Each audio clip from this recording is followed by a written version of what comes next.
Right then, welcome back.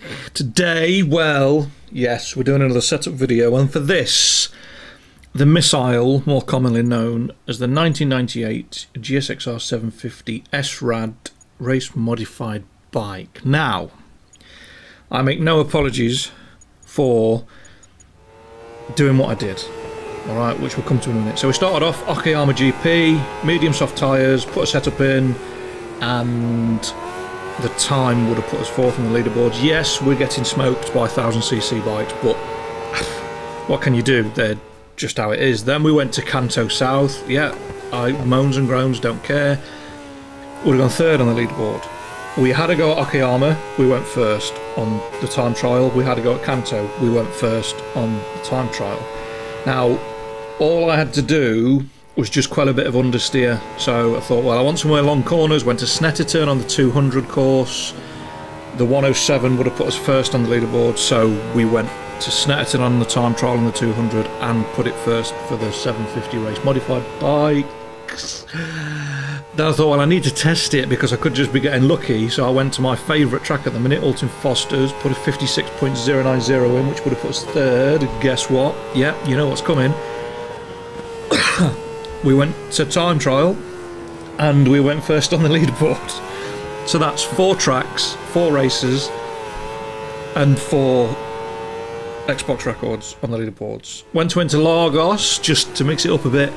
Now this was tough. The leaderboard on this is unbelievable. Now we did a 133. I did go back and I got it down to a 132.0, but that was only 5th. The one, I think the records are 130. Whoever you are, sir, ma'am, I take my hat off to you because I can't get anywhere near you. That is absolutely ridiculous. And last but not least, we went to VIR South just to check how it went on wet tyres. The 111 would have put us 4th, so we went back and we did a 106, which would have put us first. I will do a video with all of the leaderboard times on. The setup was exactly the same as that. No difference, nada changes. Alright, pros and cons. I think it's the fastest 750cc race bike. I'm happy to be proven wrong. The only other ones that I think are going to get near it are perhaps the YZF or possibly the R7, but I just think this is too fast. It's too powerful, too light. I just think it's just streets ahead. It dominates the leaderboards. The VFR 750 gets close on a couple of tracks, but this thing is unreal. It's fast, it's got a great top speed. It's very, very, very good on the brakes as well. You can outbrake pretty much anything that you come across. Maybe it's the odd KTM or Ducati or something that's got a long wheelbase might give you a run for your money, but nothing else. Cons, front end, look at the settings. We are running 10s across the board on spring, rebound, compression, and the front preload is down at 1. So there's not a massive amount of spare change in the front end. When I ran it on the wet tyres at VIR, the front tyre was getting a little bit warm, so there's not a lot else that can be done. You could turn the engine braking up a little bit, but I think you run the risk of it sliding about too much and you just upset your lap times. It likes to wheelie. It's quite a short wheelbase, the SRAD bike.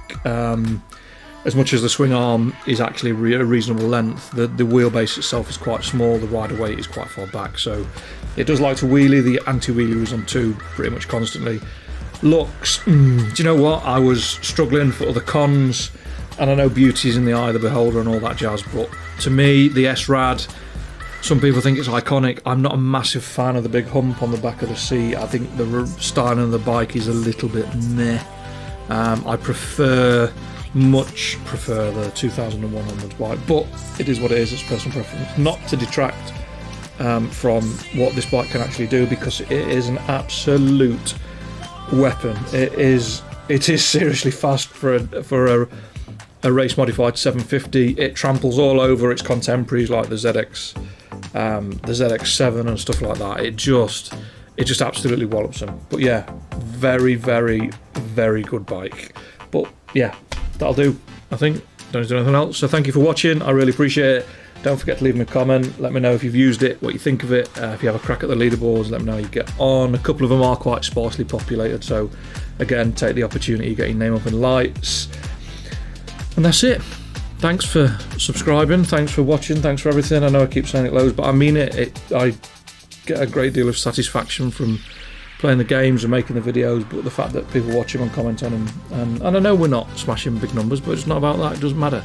It's about trying to make people just better as a whole, create a community where knowledge is shared and everything else. So I'll keep doing it if you keep watching them, so thank you. I hope everyone's safe, I hope everyone's well, and I hope everyone has a great festive period. I'm going to try and get out and about on a pedal bike, so I might do a couple of videos on that. However, I've not been out on one for a while, so you'll probably hear me having a small heart attack / stroke, which I guess will be good for views and subscribers, but it is what it is. But hey, thank you very much. Take care, stay safe, peace.